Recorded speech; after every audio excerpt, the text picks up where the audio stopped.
Welcome back खवातीन और हज़रात। हुकूमत पाकिस्तान की जानिब से हर साल की तरह इस साल भी कुछ रेट लिस्ट जारी की गई थी सब्जी की, सस्ते बाज़ार की। लेकिन अनफॉर्चुनेटली हमने देखा है कि जब भी रमज़ान मुबारक का महीना आता है, ईद आती है, या फिर हम ईद उल अज़हा की बात करें तो ईद उल अज़हा में तो क्योंकि जानवरों की कीमतें डबल हो जाती हैं, इस ईद में बात करें तो सब्ज़ी फ्रूट की कीमतें डबल हो जाती हैं, खजूर की कीमतें डबल हो जाती हैं। इवन हम पकौड़ों की, खजूरे की और समोसे की बात करें तो वहाँ पर भी कीमतें डबल हो जाती हैं। फिर खाने पीने की चीज़ें, उनकी कीमतें डबल हो जाती हैं। इस वक्त हमारे साथ अरशद शाद मौजूद है, जिनका एक पैकेज भी है और बड़ा खूबसूरत अंदाज में उन्होंने तमाम तर चीज़ों की डिटेल बताई। क्योंकि गवर्नमेंट का रेट अलग है, लेकिन सब्जी मंडी इस्लामाबाद का या फिर सस्ते बाजार का रेट गजल बिल्कुल अलग है। और दैट इज़ वेरी अनफॉर्चुनेट। आप गवर्नमेंट हैं, आप जब एक रेट देते हैं तो उसमें कंट्रोल का भी डिपार्टमेंट आपका है। सो कंट्रोल करने के लिए वहाँ पे लोगों को भेजा करें जो क्या कहते थे नाजायज़ मुनाफाखोर हैं, उनसे भी हमारी जान छूटे। जी अर्शद।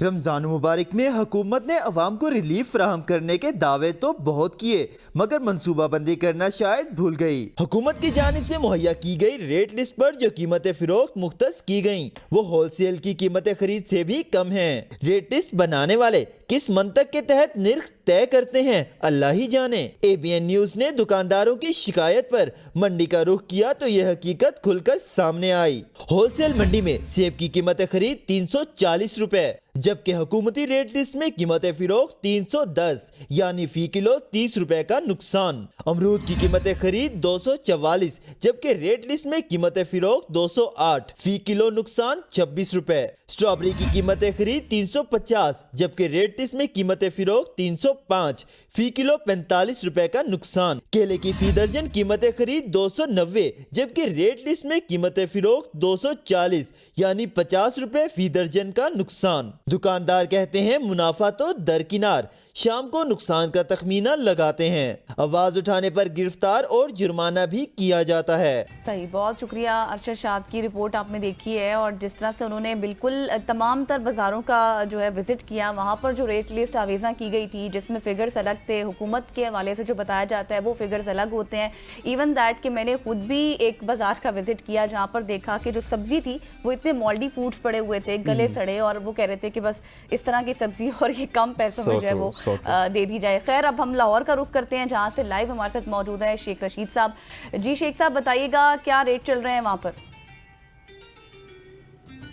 जी, जो जिंदा दलाल लाहौर हैं वो माह रमज़ान में चूँकि दो चीज़ें बड़ी ज़्यादा इस्तेमाल होती हैं, उसमें एक तो है वो अफ्तारी और दूसरा सहरी। दोनों के दौरान जो चीज़ें, जो अशिया इस्तेमाल होती हैं उनके निरख इतने ज़्यादा हैं कि इंतज़ामिया उसको कंट्रोल करने में से कासर है। अगर आप चीनी की बात करें तो चीनी इस वक्त जो है वो 180 रुपये फ़ी किलोग्राम फ़रोख्त हो रही है शहर के बाद मुकामात पर। अगर मज़ाफ़ात की बात करें तो 185 रुपये फ़ी किलोग्राम।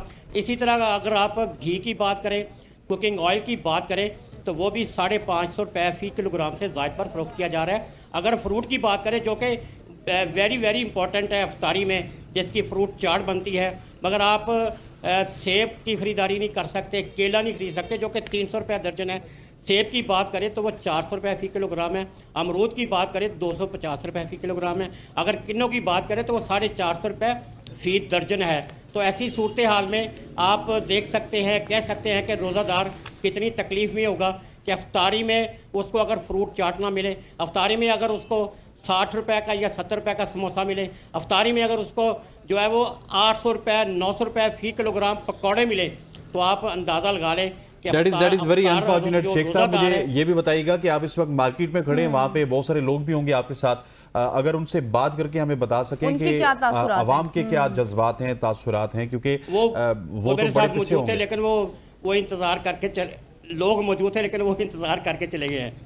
अच्छा, जितना कुछ आप हमें बता रहे थे ना उतनी देर में वो चले गए। ज़ाहिर रोज़ा है तो कौन वेट करता है, वो चले जाते हैं। और पहले ही लोग इतने ज़्यादा तंग आ चुके हैं, इतने नहीं, वो शॉपिंग हो रही है ना, मैं बाजार में मौजूद हो तो वो शॉपिंग का आते हैं, निकल जा रहे हैं। लेकिन शेख साहब सवाल ये है कि पंजाब गवर्नमेंट की अगर बात की जाए वो बहुत ज़्यादा एक्टिव नज़र आते हैं। स्पेशली मरियम नवाज़ की बात की जाए तो वो हर इवेंट में अपने आप को एक्टिव करती हैं, सोशल मीडिया में बड़ी एक्टिव होती हैं। सो आप लाहौर में खड़े हैं, पंजाब का दिल है, पंजाब का दारुल खिलाफा है, लाहौर में इस तरह की सूरत हाल है, पंजाब गवर्नमेंट क्या कर रही है, किधर है प्राइस कंट्रोल वाले, वो क्यों नहीं आते इन नाजायज़ जो मुनाफाखोर है इनके खिलाफ कार्रवाई करने के लिए? वो आपने बिल्कुल दुरुस्त कहा ये बात कि जो रमज़ान बाज़ार लगाए गए हैं लाहौर शहर में पंजाब हुकूमत की तरफ से, वहाँ पर रिलीफ है, वहाँ पर रिलीफ मिल रहा है, सब्जियों में भी, फ्रूट में भी और दीगर अशिया में। मगर अफसोसनाक अमर यह है कि जहाँ पर मैं मौजूद हूँ ये शादमान का इलाका है। यहाँ से जो रमज़ान बाज़ार है वो 7 किलोमीटर है। यहाँ से रमज़ान बाज़ार 7 किलोमीटर है। तो 7 किलोमीटर में जो पेट्रोल का ख़र्चा आएगा, बाइक जाएगी, गाड़ी जाएगी, तो फिर जो शहरी है वो ये समझते हैं कि ओपन मार्केट से ही, क्योंकि 10-20 रुपए का फ़र्क है, अगर 10-20 रुपए का फ़र्क है तो फिर शहरी जो है वो रमज़ान बाज़ारों में जाने से गुरेज करते हैं। इस वक्त यहाँ पर बहुत ज़्यादा रश है। ये ओपन मार्केट है जहाँ पर जो रेट हैं वो दुकानदारों के अपने बनाए हुए हैं। यहाँ पर रेट लिस्टें भी लगी हुई हैं, मगर रेट लिस्टों के मुताबिक जो मुख्तलिफ अशिया हैं उनकी फ़रोख्त नहीं की जा रही। जी थैंक यू सो मच। एक रशीद साहब आप लाहौर से हमारे साथ मौजूद थे और दूसरा अशरा शुरू हो चुका है स्नैन और महंगाई का जिन बेकाबू हमें नज़र आ रहा है। अनफॉर्चुनेटली रमज़ान का महीना इस तरह का महीना है कि जहाँ पर हर जगह पर रिलीफ होना चाहिए, लेकिन यहाँ पर लोग शदीद मुतवसत तबका जो है, गरीब तबका जो है परेशानी का शिकार है। इवन दैट के उन्होंने तो शेख आपका वेट भी नहीं किया, बात भी नहीं की, क्योंकि ज़ाहिर रोज़े हैं। यहाँ पर लेंगे एक ब्रेक और ब्रेक के बाद जो है वो मज़ीद बात करेंगे। Stay with us.